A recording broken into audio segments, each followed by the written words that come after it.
안녕하세요. 오늘은 소설 채널을 운영하고 있는 제가 직접 창작한 이야기를 가져왔습니다. 모든 저작권은 저에게 있으며 개인 소장을 제외한 무단 복제 및 상업적 이용은 허용되지 않습니다.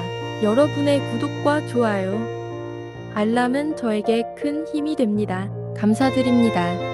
사건의 서막이 열린 것은 서희가 아이들과 함께 붓글씨를 가르치던 초가을의 으스름한 오후였다. 오후 3시를 막 넘긴 시간이었지만 창밖의 햇살은 이미 기력을 잃은 듯 아스라했고 봉산제 전체를 집어삼킬 듯 거대한 느티나무의 그림자가 살아있는 존재처럼 창문을 타고 기어들어 방 안 가득 섬뜩하고 기묘한 어둠을 흩뿌렸다. 서희는 그 기이한 그림자 속에서 마치 무언가에 홀린 듯 고요히 앉아 붓글씨를 쓰는 아이들 너머를 응시했다. 방석 위에 가지런히 앉은 아이들의 붓끝에서는 아무도 읽지 못할 알 수 없는 문의들만이 오고 갔다.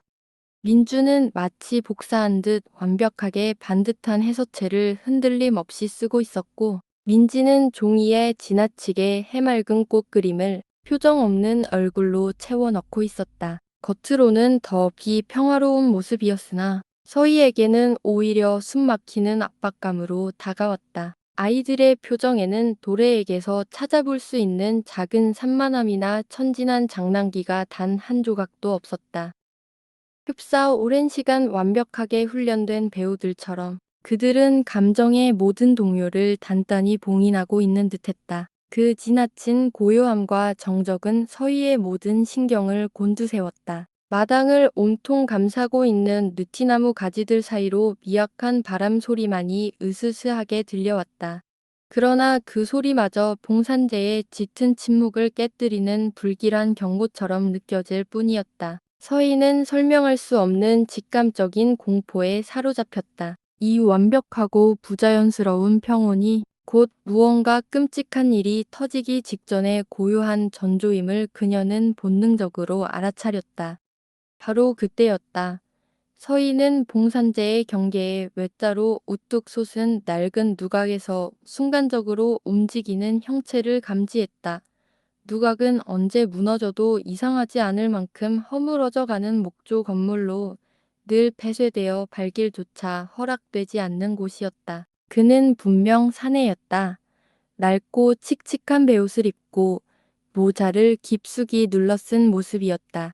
그는 누각의 삐걱이는 난간에 기대어 봉산제의 안채와 아이들의 별채 쪽을 집요하고 끈질긴 시선으로 응시하고 있었다. 그 시선에는 집착과 악의가 음산하게 뒤섞여 있었다. 서희는 몸이 굳는 것을 느꼈다. 봉산제는 외부인 출입이 철저히 금지된 아무나 드나들 수 없는 곳이었다. 민준아, 전 누각에 누가 있는 것 같지 않니? 서희는 혹시 하는 마음에 아이들을 시험하듯 물었다. 민주는 조금도 흐트러짐 없이 태연하게 붓을 들고 대답했다. 선생님, 저곳은 폐쇄된 지 오래입니다. 사람은 아무도 없어요. 그 목소리에는 어떠한 의심이나 불안도 담겨 있지 않았다. 민지는 그림에서 고개도 들지 않은 채 낮게 콧노래를 흥얼거렸다. 그 노랫가락은 서희가 평소 봉산제의 깊은 고요 속에서 희미하게 들려오곤 했던 의미를 알 수 없는 음산한 민요의 한 구절이었다. 그 멜로디가 아무것도 모르는 아이의 입에서 흘러나오는 순간 서희는 이 기묘한 고요가 결코 순수하지 않음을 섬뜩하게 깨달았다. 서희가 다시 누각을 바라보았을 때 산에는 흔적도 없이 마치 연기처럼 사라지고 없었다. 서희는 자신이 헛것을 본 것인지 아니면 이 아이들이 의도적으로 자신을 속이고 있는 것인지 알 수 없는 혼란과 깊은 분노에 사로잡혔다. 서희는 창백하게 질린 얼굴로 천천히 자리에서 일어났다. 그녀는 망설임 없이 자신의 손바닥으로 뺨을 3개 내리쳤다. 따끔하고 얼얼한 감각.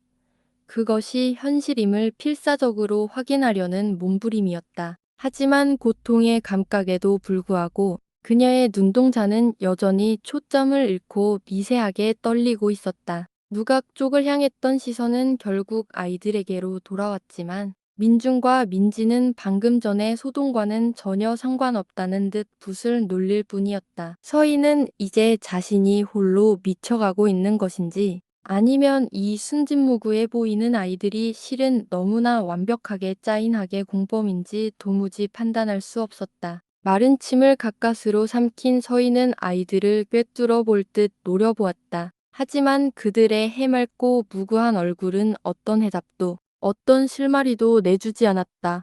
이 싸움은 이미 보이는 것과 보이지 않는 것 사이의 아득한 경계에서 시작되고 있었다. 그녀는 자신이 지금 발 디디고 서 있는 이 바루조차 현실의 땅인지 의심하기 시작했다. 모든 것이 뿌리째 흔들리는 듯했다. 며칠 밤을 잠 못 이루며 자신이 본 것이 결코 환각이 아님을 확신한 서희는 결국 유일하게 비밀의 조각을 쥐고 있을 박씨 할머니를 강하게 추궁하기로 결심했다. 더 이상 고상한 체면이나 불확실한 두려움에 사로잡혀 있을 여유 따위는 없었다. 할머니는 처음에는 완강히 부인했다. 그러나 서희가 붉은 한복 여운이라는 금기된 이름을 꺼내자 할머니의 오랜 침묵은 속절없이 무너져 내렸다.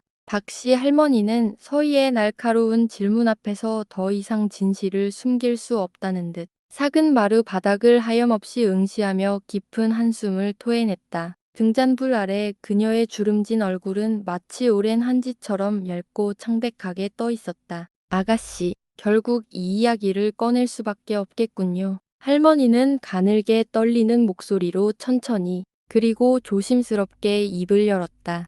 그 남자는 김씨라 불렸지요. 봉산제의 선대 가주였던 주인 나리의 총애를 한몸에 받던 집사였소. 하인 신분이었으나 그 총애를 등에 업고 얼마나 오만방자하게 굴었는지 모른다오. 봉산제의 살림은 물론이거니와 하인들의 목숨까지 제 소나귀에 쥐고 쥐락펴락했으니 그의 행패는 독버섯처럼 봉산제의 구석구석을 송두리째 갉아먹었다오. 모두가 그를 무서워했으나 주인 나리에게는 그저 충직한 종복으로만 보였으니 아무도 그를 막을 엄두조차 내지 못했지요. 할머니는 잠시 말을 멈추고 앙상한 손으로 굵은 마디를 감싸쥐었다. 서희는 숨소리조차 내지 않으며 그녀의 이야기를 한 단어 한 단어 놓치지 않고 귀 기울였다.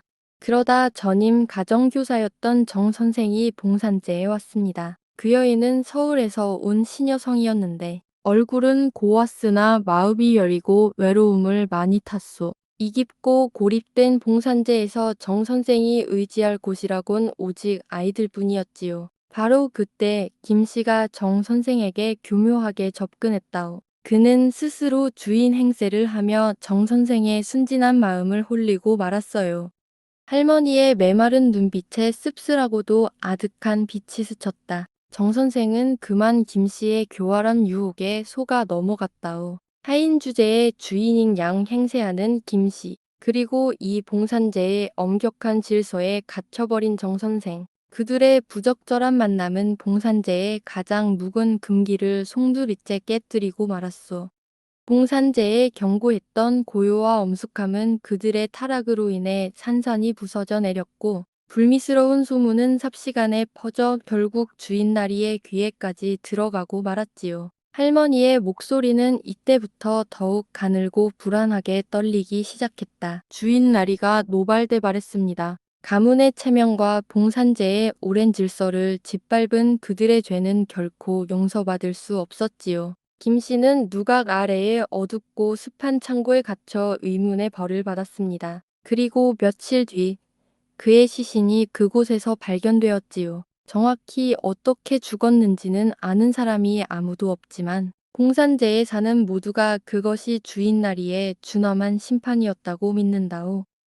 정 선생은 그럼 어떻게 되었나요? 서희가 다급하게 떨리는 목소리로 물었다. 김씨의 죽음 이후 정 선생은 그만 정신을 놓아버렸어요. 자신이 봉산제의 모든 불행을 초래했다는 깊은 죄책감, 그리고 김 씨를 잃은 충격 속에서 완전히 미쳐버렸지요. 결국 그 여인은 스스로 봉산제의 깊은 연못에 몸을 던져 목숨을 끊었소.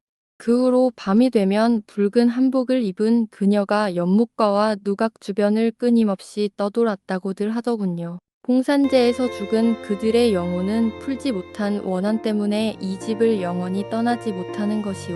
그리고 그 원혼들이 바로 지금 아이들의 순수한 영혼을 노리고 있는 것이라고. 아가씨, 오늘 들려드릴 봉산제 이야기는 여기까지입니다. 겉으로 보이는 고요함 뒤에 숨겨진 진실을 찾는 서희의 여정은 아직 끝나지 않았습니다. 다음 영상에서 봉산제의 비밀 뒷이야기를 들려드리겠습니다.